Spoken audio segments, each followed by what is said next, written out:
We love the Christmas season and we especially love Christmas markets.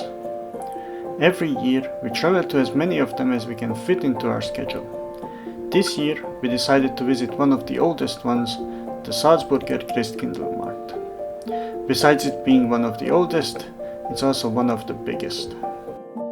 We enjoy wandering from stall to stall, looking at all the Christmas decorations and knickknacks, and checking out the food stands with their endless offering of sweet and savory treats.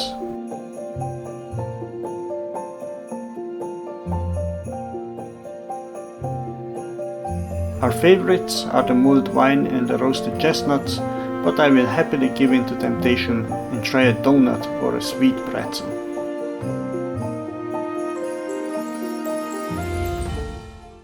One of the most curious spectacles at Christmas markets in this region is the Krampus run. The Krampus is the helper of Santa. While Santa brings presents for the good children, the Krampus is there to punish and scare the bad ones. They will be up to their usual antics, getting in your face, perching and scaring, stealing and dragging down your heads, making women and kids scream.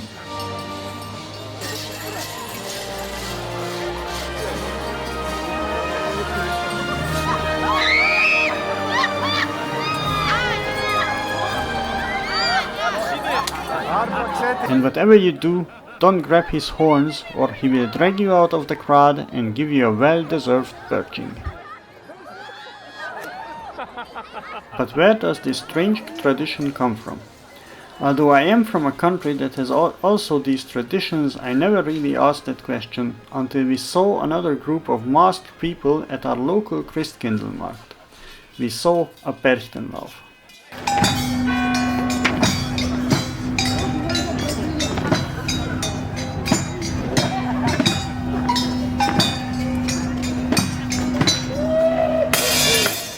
Instead of trying to scare the crowds, these masked creatures sang blessings and performed ritual dance numbers. We were so intrigued that we looked them up and decided to attend their next event in a neighboring village. And that event fueled my research into what turned out to be ancient alpine midwinter procession traditions meant to drive out evil spirits and awaken nature. But let's rewind a bit. Who are the Perchten and what do they have to do with the Krampus? Before Christianity, before the Catholic Church, Santa and the Krampus, there was another superior being worshipped in this region, the pagan goddess named Perchta. She was the guardian of the beasts and was associated with liminal time and the turning of the year. Perchta had a dual nature and appeared in two forms, as a radiant, white goddess, blessing the land and its people, associated with fertility and order, and as an old hag, punishing disorder or laziness. This duality is deeply embedded in alpine winter cosmology. Winter is both death and renewal. Her entourage or manifestations are the Perchten, masked figures who appear during the Rauhnächte, the 12 nights of Christmas.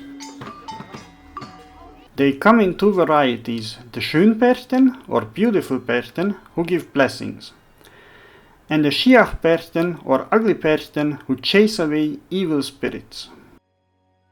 The tradition was to leave out food offerings for Perchta, most commonly fish and gruel. In return, the household and all the livestock would be blessed for the coming year. A growing body of folkloristic and ethnographic research shows that many so-called offerings to Perchta were likely not religious sacrifices, but redistributive winter customs, community survival strategies wrapped in mythic language. Heischebräuche or begging customs are a well-documented category of European winter rituals. In pre-modern, rural alpine communities, winter was deadly. Food scarcity was common and social cohesion was essential for survival. By framing redistribution as Perchta demands it, the Perchten will visit, blessings come to those who give. Villages created a mythic obligation that ensured even the poorest received something. This is similar to begging customs in other regions like St. Martin's traditions practiced all around Europe, the English mumming and wassailing traditions, or the Hungarian regulation. All of these involved masked figures, blessings, and food redistribution. The Perchten lauf was originally not a spectacle, but a functional community ritual. Young men or marginal community members dressed as Perchten visited houses, received food, drink, or small gifts, and in exchange performed blessings or spirit chasing. Then they redistributed the collected goods among the needy or among the group. With Christianity emerging, many pagan rituals were banned, but these bans could not be effectively enforced in remote alpine areas.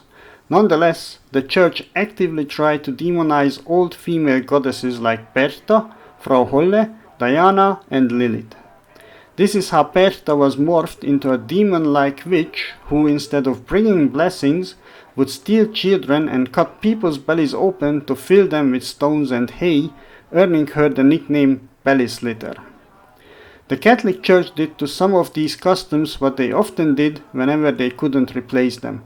They changed and adopted them. The pagan ritual of bringing evergreen decorations into the house became the Christmas tree. Mistletoe, sacred to Celtic druids and used in rituals of fertility, peace, and protection, was adopted as a harmless festive decoration, and later Victorian culture added the kissing custom. Gift-giving and feasting already existed in the Roman traditions of Saturnalia.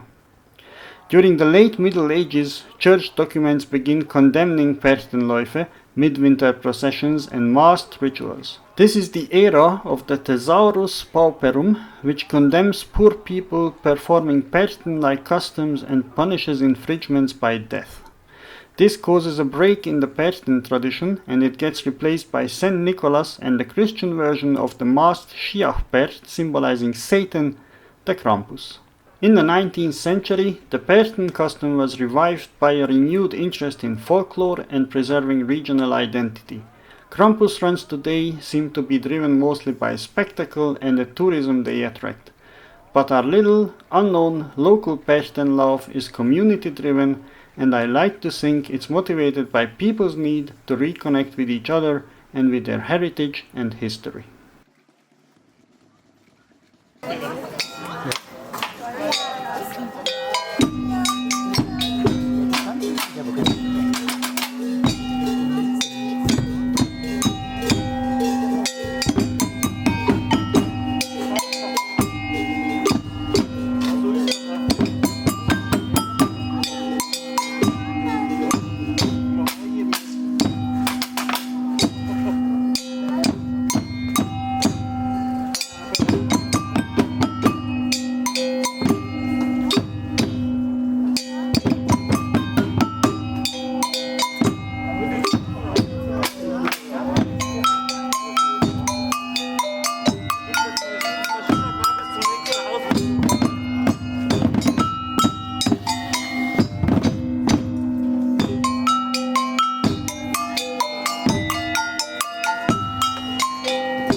Staffel,